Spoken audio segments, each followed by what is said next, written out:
Bike start দিছি আর খাবগঞ্জ একটু কাজ আসলো, তারপরে ডিউটি টাইম ওই যার চেক ইন লাগাই দিছি সব দোকানে খাবগঞ্জ যারা যারা আমার আন্ডারে দোকান আছে সবটার মধ্যে লাগাইয়া তারপরে এখান থেকে বারোই গেছি।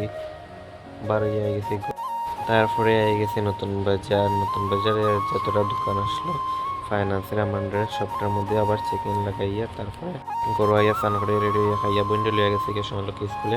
তারপর বাজারে আইয়া আমার পুরানা সাইকেলটা দেখে মনে মনে আফসোস করলাম। তারপরে সাইবার ডাইরিয়া দেখি কয়জন কাস্টমার বাইয়া টেম্পার লাগানি বিজি।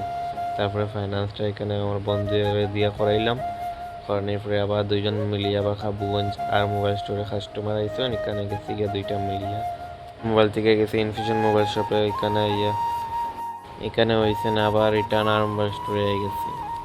দিনটা যার একবার নতুন বাজার, একবার খাবগঞ্জ, একবার নতুন বাজার, একবার খাবগঞ্জ, আবার সাইবার ডোয়াইয়ে আর একটা ফাইন্যান্স করি, আবার গেছি কাবুগঞ্জে। আজকে অনেক কষ্ট হয়ে গেছে, একবার নতুন বাজার খাবুগঞ্জ, আবার পরে নতুন বাজারে রাজুল কম্পিউটারের একটা ফাইন্যান্স শেষ করার পরে আবার গেলাম গিয়ে খাবুগঞ্জে আর মোবাইল স্টোরে একটা ফাইন্যান্স না দুইটা করছি। তখন কাস্টমার খুশি হয়ে আমরা নিয়ে আইসক্রিম খাওয়াইছেন। তারপরে বাইক লইছি আর সূর্যা নতুন বাজারে আইয়া ঋষি এন্টারপ্রাইজে লাস্টে একটা ফাইন্যান্স করছি। তারপরে বাইরে গরু আই গেছি। আবারও দেখা হইব আরেকটা ব্লগে।